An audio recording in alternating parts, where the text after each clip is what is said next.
Oh, welcome back to the channel, everybody. Today, I'm not videoing it because this stuff is a pain in the butt.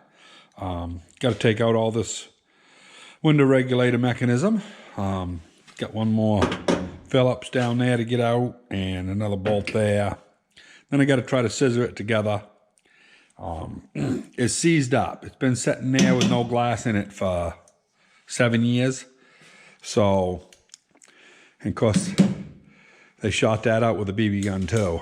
So, one of those things. This here came into the transfer station off of it's not an 80 Chevy, unless they had different trim packages for each year. I'm not sure. This one here has got a little fancier handle on the one that's over there. Not sure, but anyway, I got to get that handle off and then finish taking the regulator out.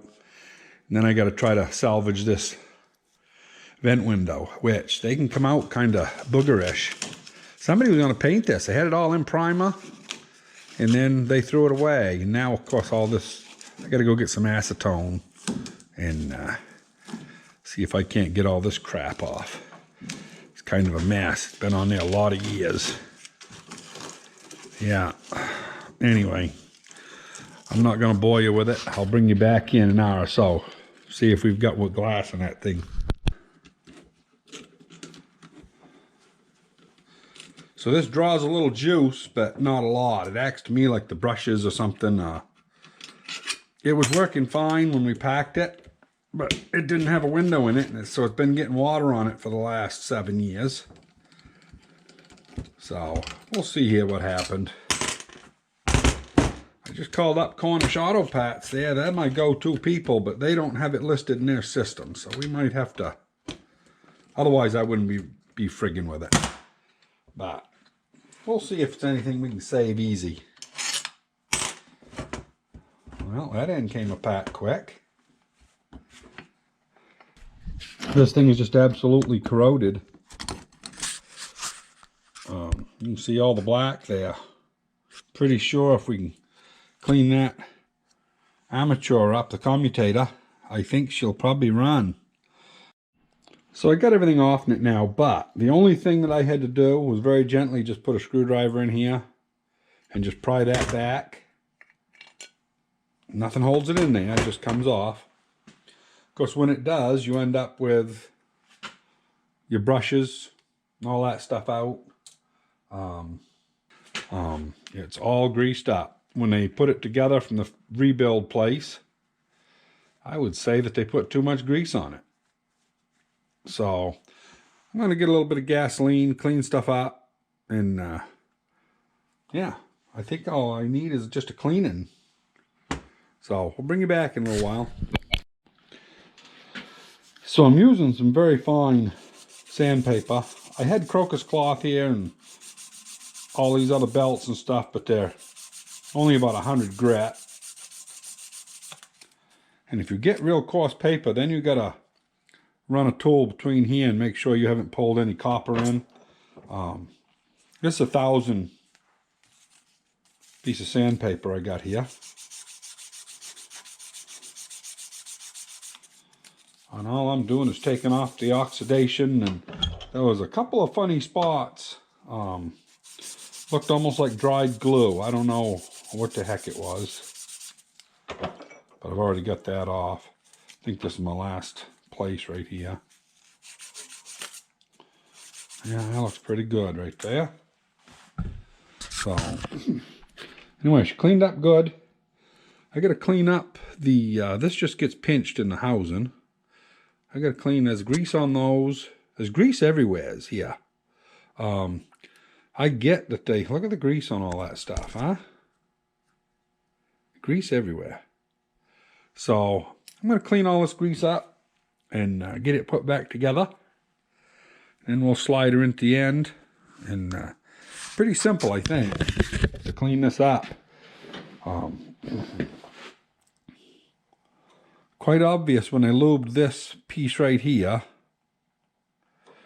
They probably put grease on the shaft and then shoved it together and it squatted it out and it got onto the armature, a commutator. Anyway, I'll bring you back here when I get the rest of this cleaned up. Just wanted to show you here how hard this grease is. That stuff is, ain't no wonder nothing will move in there. So, of course, this stuff over here on the edge is pretty stiff too. Same stuff. I don't know what it was for grease, white lithium or something. Whatever it is though, she's pretty well pooched. I got a little gas there. I'm gonna wash it out.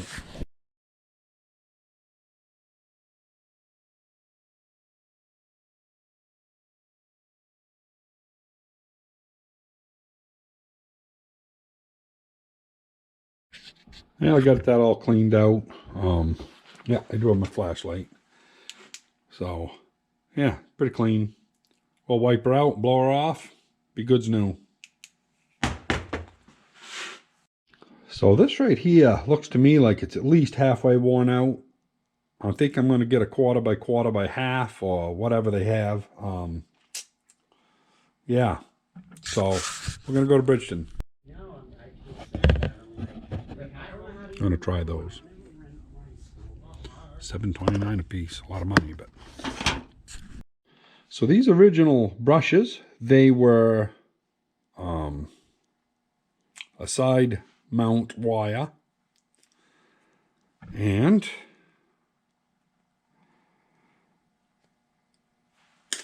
these here, the ones I just got, are a top discharge. But I just put it in, and the wire there hangs off the side, but if you just, after you put it together, you just push it down a little bit, and yeah, it'll walk it down. I might have to take off maybe a 16th. This one's a 9/16, but the 9/16 had a longer wire in it. So consequently, I went with a 9/16 one because it was only a 1/4 of an inch longer. But I thought it might be important because it's about the same as the other one. So anyway, I'm going to do a little modifying. I'm going to shorten this a little bit on the grinder very carefully. And yeah, about a 16th off it. So I got it shortened to 1/2 inch. And I'm going to take my triangular file right on this side. I'm going to give it a little spot for that spring to set on. Now, see here if we can get this up through there, the right orientation.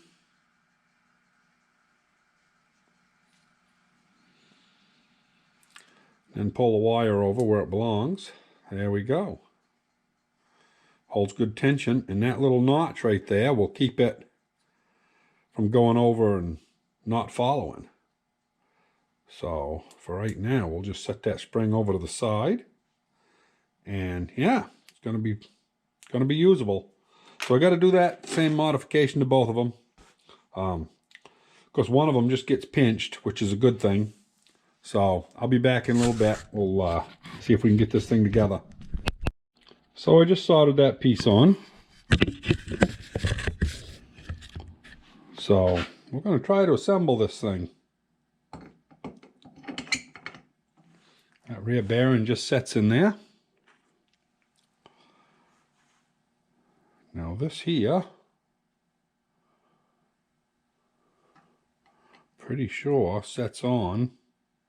Yeah, that goes down in far enough. Got to make sure I'm getting it right here. Come on. I got to make sure I know which way that notch. Yeah, the notch is going right. Good.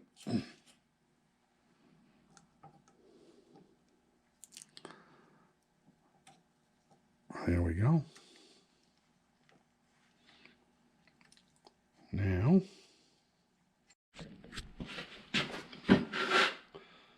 okay, yeah, I got to pick that friggin' spring up just a skosh and get it onto the carbon. Come on.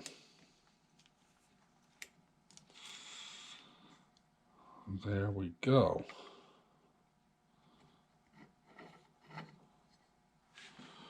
That one's on.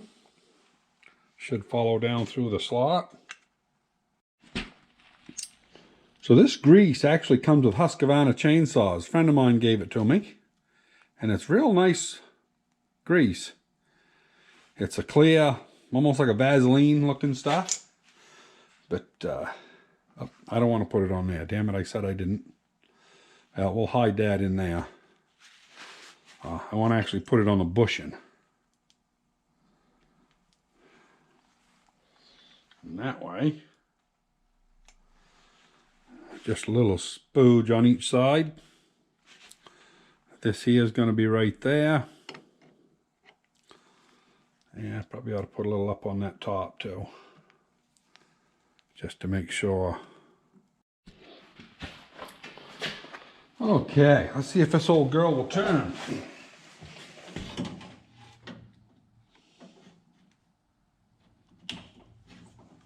We'll hook that up. Put this ground on one of these lugs here, because I do know it's got to be grounded.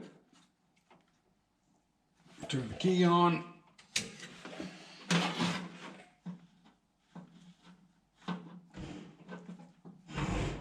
The other side works. So the problem with this was those brushes were not radiused to the commutator, and it took a minute for them to get going. So I'm not sure if that's turning hard enough or not.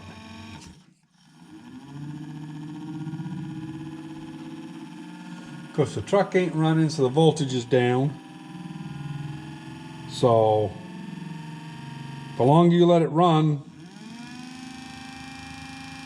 seems like the brushes are getting better all the time. So it does run both ways. You can see it's getting better all the time. So I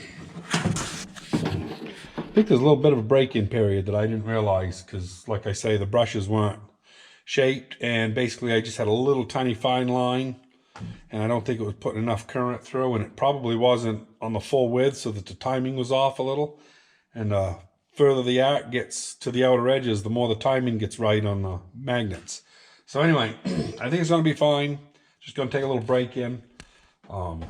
Yeah, we can hang that down. Shut that off. I am going to buy me a new steering wheel for the old girl. These, I don't know what this stuff is made out of, but eventually they start oozing that crap out of them. So, the regulator right here. This is, for the most part, all right. But that one turns. That one there turns on the, it's loose. Back here, I got to weld it. And this one here does not turn at all. So I've got to free some stuff up here. And just going to do that in a vise and, you know, just putter at it. So I'll bring you back when I make some headway. Well, I finally got this vent window out, and I got all the tape cleaned off in it. It's funny, the original color of the truck that this was in was what the original color of this truck was. You can see this one here was that cream color too, originally. Kind of funny. I noticed that when I was cleaning it. The other window, I did get out without breaking it, and I got it cleaned up. It's over here, sitting here. So that one's all gonna pass, I guess.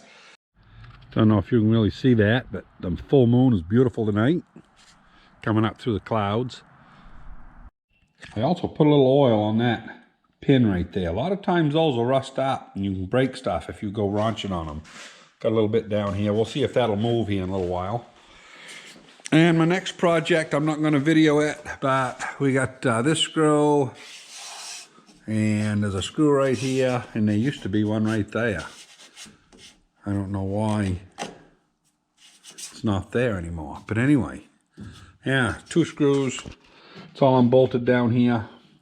We'll see if we can get this out, because, yeah, I'm going to sand this up and put a coat of paint on the outside of this before I actually put all the glass back into it. This piece of rubber here I'll probably leave in there, just put a piece of masking tape over it. So anyway, this video here is long enough. I got a lot done today. We're going to go upstairs and clean because we're going to have a Christmas party up there in a couple of weeks in the wood shop and going to have 30-some people. So we've been cleaning up there every night, keeping us busy. Anyway, hope everybody out there is keeping safe, and don't hesitate to hit the like button and subscribe, and we'll see you on the next one. We'll see if we can get this old girl painted.